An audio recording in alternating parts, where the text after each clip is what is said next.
We are back with our very special guest, mystery writer, writing educator, and Hillsborough resident, Melissa Bourbon. Good morning, Melissa. Good morning. Nice to have you here. We met outside of Yonder Bar, appropriately, because Eric Pruitt, the proprietor, is himself a mystery writer. And you're part of our literary community. People may or may not be aware of you, but we're going to try and change that if they were in the not aware camp. You have written a whole bunch of mysteries, several series, and your latest book, Murder Through an Open Door, just came out earlier this year. That is part of you have several different series in these subgenres, which I was not familiar with. Murder Through an Open Door is part of a series that included Murder in Devil's Cove, The Secret on Rum Runner's Lane, and Murder at Sea Captain's Inn. Seems to be a nautical theme there. What is this series called Book Magic Mysteries? So this series I love, and I think it's my favorite of all of my various series, and it is actually set in North Carolina. So it is set on the fictional town of Devil's Cove on the Outer Banks. It's kind of a sister island to Roanoke. And the main character, Pippin Lane Hawthorne, is a bibliomancer. So she has that divination, and that bibliomancer is someone who foretells the future or sees something about the past through books. So you put the spine of a book on some surface and let it fall open, and something is revealed to you through the page that it falls open into. And the Book Magic series is a little bit magical, so the sentences or words or letters kind of lift off the page, actually, for Pippin. And this is part of a 2,000-year-old curse on her family that dates, back to the 1st century in Ireland. So there's a lot of Irish lore in this whole series that grows and grows with each subsequent book. And the next book comes out in September, Murder and an Irish Curse, which will reveal a whole lot more about the curse itself. So you have now 5 books in this series, and you're going for number 6.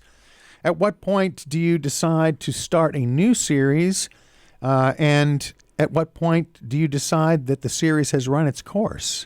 That's a great question. I was just speaking with my father actually recently, because this series will run its course in terms of its series arc connected to the curse itself. But I love the characters, I love the setting, and so I've been toying with how to continue it, whether it's sort of a spin-off with Pippin's cousins, who are also bibliomancers, who are also part of this whole bigger family, or some of the side characters, or just kind of transition with sort of a secondary arc problem that I've been toying with. So I think I'll be continuing this series. But in the meantime, I also have a new series proposal that my agent is out pitching to editors as we speak. So that one hopefully will be sold pretty soon, and I'll be working on that. So I'm always juggling a variety of things. And then my last book, number 8 in the Bread Shop series, which I write as Winnie Archer, is coming out in late November. Well, I'll talk about that in just a second, because that's a whole different subgenre. Yeah. But this one that you're pitching, do you have a complete first book written, or do you conceive the concept and then pitch the concept with a sample chapter or something? Is that how that works? Yes, because I've written so many books. In large part, editors want a full manuscript for unknown entities, to make sure that you can actually tell a story from the beginning to the end. And I can definitely do that, and that's proven. So I have the luxury of being able to submit a proposal, which is a complete outline in narrative form of the story, and then sample chapters. So I've got about 3 chapters that are written, as well as the entire outline, and that's what's being pitched. Just curious, are those 3 chapters consecutive, or do you bounce around? That would be more difficult, obviously, because the book evolves as you write it. Right. No, they're consecutive. It starts at the beginning. It's the first 50 pages. All right. Do you want to reveal the nature of this, or is that a bad thing to do? No, it's not bad. It's the working title is The Peculiar Slope of the M, and it's a women's fiction / just traditional novel with mystery elements. So not so much a murder mystery, and has to do with a handwriting analysis. Okay, we'll leave it at that. Yeah. As a teaser. Okay. Now, this other series, you write as Winnie Archer, your alter ego. It's part of a cozy series, and it's called Bread Shop Mysteries, and all of them have clever titles like Dough or Die or Crust No One. Honey. Bread Over Troubled Water. That implies that they have humor embedded in them. Yeah, they're what I like to call happy murder. First of all, why write them under a different name? My first cozy series was the magical dressmaking series written as Melissa Bourbon. Bourbon is my maiden name. So when I sold the next series, the Bread Shop series, it was with a different publisher, and they wanted to put it out as a debut, which afforded them the ability to get co-op space in Barnes & Noble and things like that at a better price. And so it's really all about the economics. Wow, interesting. And how did you choose Winnie Archer? Winnie is my grandmother's name on my dad's side, and Archer is a family surname on my mom's side. Family. We drew from family. Well, what are cozy mysteries? Well, like I said, they're happy murder. Essentially, it's amateur sleuth, small town, tight-knit community, and no blood, gore, or sex on the page. Everything happens sort of off screen. And this is a subgenre that you fit into that you did not create or invent. This existed already, and you're kind of part of this oeuvre. Yes, I didn't even know it existed until I wrote a proposal for something else, and my agent said, "Wow, you should try your hand at a cozy mystery. I think your voice would fit very well there." And I was like, "What's a cozy mystery?" Wild. Why bread shops? I mean, aside from the fact that fresh baked bread is a pretty cozy thing. Well, cozy mysteries all have a hook of some sort, whether it's a bakery or a knitting shop or pet grooming or, I don't know, bowling, anything. There's a hook of some sort. Food, everybody loves food. And actually my editor at the time and I brainstormed the bread shop idea. She was Latina and had this idea of kind of exploring traditional Mexican bread and the history of that, which is pretty unknown. You know, people don't think of bread in Mexico. And so we came up with this concept of an artisan bread shop where the proprietor is from Mexico, and that's her sort of long rise tradition of Mexican bread making. We've written a whole bunch of books. There's a few other subgenres.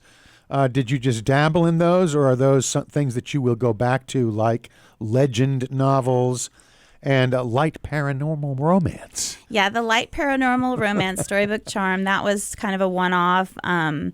It was just fun. I enjoyed writing it, but my genre is not really romance, so I don't think I'll go back to that. And then they're sort of mystery thrillers, the Silent Obsession and Silent Echoes. I love those books so much. I don't like to live in that dark place of writing these dark, mystery thrillers. So I don't know that I will write any more of them, but I think they are two of my favorite books. They have to do with Mexican legends. That one is the legend of La Llorona, which is like the crying woman. Every culture has one. And then the other is Chupacabra, which is the urban legend of this creature. And they're brothers, and each has their story, and I don't know, I love those stories. In fact, I reread them once and I was like, ooh, what's going to happen next? Oh my gosh, oh, that's so good. And I forgot that I wrote them. I was like, wow, I'm really good. Well, you have to do a lot of research to be able to write about the Chupacabra, for example. Yeah. But also your books on the Outer Banks, and how much research would you say you put in before you begin the writing process? I would say that the majority of my research takes place during the writing process. So maybe a little bit in terms of coming up with the concept or fleshing out a concept that I might have. But, my husband is Mexican-American, so the Chupacabra and La Llorona, I mean, I've known and heard those stories for decades now. In terms of the Outer Banks story, though, a lot of the research with the Outer Banks has been fun because I just get to go visit. But the Irish lore has been what I've been researching as I write, and I have so many aha moments. My process is some plotting, some outlining, but a lot of what writers call pantsing, so you kind of create as you go, and much of that comes from the research that I'm doing. For example, yesterday I was just brainstorming what's next with this curse? How am I going to tackle this next thing that I need to have happen? And I was drawing a blank, and then suddenly through research, the answer came to me. So it's a very organic process, I would say. Melissa Bourbon, our special guest, author of many books, mostly in the mystery vein. You brought a book to share a little bit with us. And so why don't we take this opportunity to read a passage? What is the book, first of all? Okay, this is from Murder in Devil's Cove, which is the first book magic mystery. And this is just a bit of the prologue, which gives the background of Pippin and Gray's mother, whose name is Cassandra. Pippin is the protagonist of the series, but the history of her mother, Cassie, is very important, and so that starts with the prologue. Cassandra Lane Hawthorne stood on the main fishing pier in Devil's Cove, staring out at the harbor, grasping the pendant she wore around her neck. The breeze blew across the sound, whipping her hair into her face. The same feeling of foreboding she'd had since the day she'd met her husband filled her. Her insides were a dry sponge slowly expanding with water. "You're not going to take him," she said. Her voice was carried away on the breath of wind. She spoke again, louder this time. "You won't take him." "Take who, Mama?" Cassie's 6-year-old daughter Pippin tugged at the fabric of Cassie's dress. "Nobody." She took Pippin's hand and squeezed. "It's cold. Come on, let's go home." They walked along the wooden slats of the pier, Cassie's white canvas sneakers silent next to the slap, slap, slap of Pippin's sandals. The irony of her daughter's name wasn't lost on Cassie. Leo was a Tolkien fan, a fanatic. He and a group of friends had called themselves the Fellowship all through college, and when it came to name their children, he longed for names from Tolkien's classics. Their son, born 73 seconds before Pippin, they'd named Grey, after Gandalf the Grey, and their daughter had been named Peregrine, one of Frodo Baggins' best hobbit friends, Pippin for short. Cassie had never read the books, but she loved her husband. She wanted no book that had a past to enter their home, but she'd made a concession for Leo, kept his personal collection under lock and key in the office of the sea captain's house they'd bought in Devil's Cove when they first married. Cassie would have nothing to do with Leo's books, now more than ever. Her fear about what they could tell her about the future was much greater than her temptation. Her skirt whipped around her legs, billowing out behind her. This weather, the ocean, the Outer Banks of North Carolina, she loved every bit of it, everything except waiting for Leo to come home for her, waiting for the sea to give her husband back to her. They walked together, Pippin's feet moving in double time to keep up with Cassie's longer stride. "Library!" Pippin yanked on Cassie's hand and pulled her toward the 2-story house that had years ago been converted. The word library was spelled across the eaves over the small porch entry. A blue sign with a figure holding a book was secured in the ground at the sidewalk, denoting the building as the town's library. It was a place Cassie never stepped foot into. "Another day, lovey," she said to Pippin, pulling her along. She placed one hand on her pregnant belly. Through the fog and straight ahead, the town's bookstore came into view. That was another building she refused to go into. All books had a history. All books told stories, those written on the pages and those between the lines. Cassie wanted nothing to do with any of them. The library and the bookstore were on opposite sides of the street. If Cassie took the conventional path, she'd have to pass one or the other. Instead, she marked a diagonal to cross the street, leaving the sidewalk before they got to the library, planning to step up onto the opposite sidewalk a few yards past the bookstore. It was the only way to miss them both. She muttered under her breath. Only her Aunt Rose thought of their family magic as a blessing. To Cassie, it was a curse. Her mother and her sister Lacey had both died in childbirth.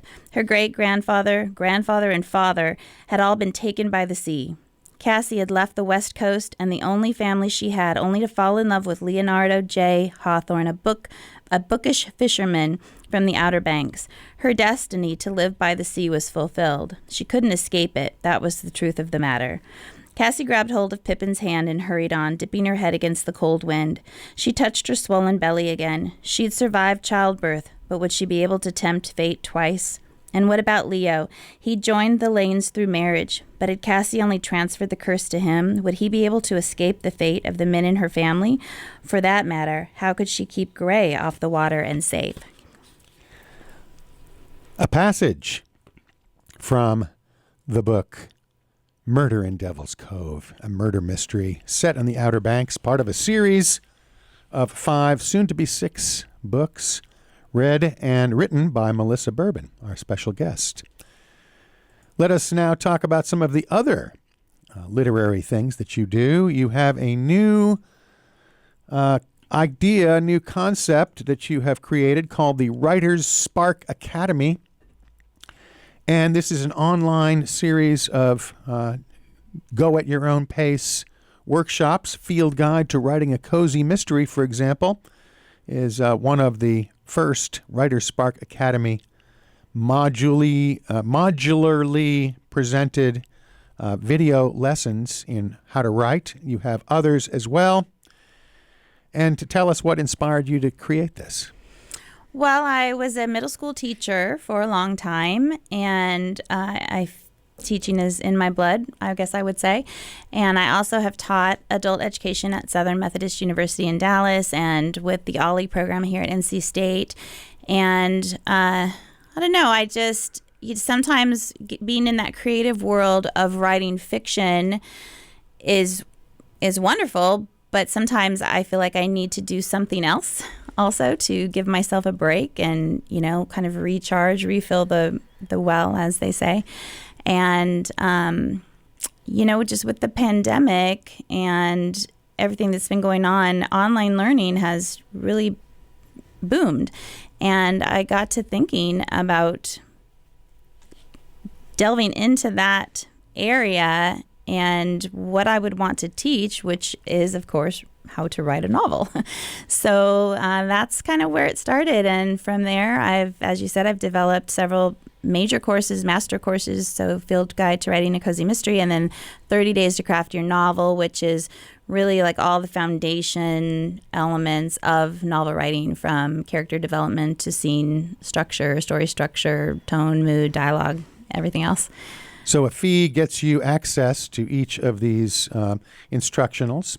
Yep. And you can find all of the necessary information and links at Melissa's website, melissabourbon.com, where all of that is located, including information about all her books and the Writer Spark Academy, and also some of your other services that you also offer in-person workshops.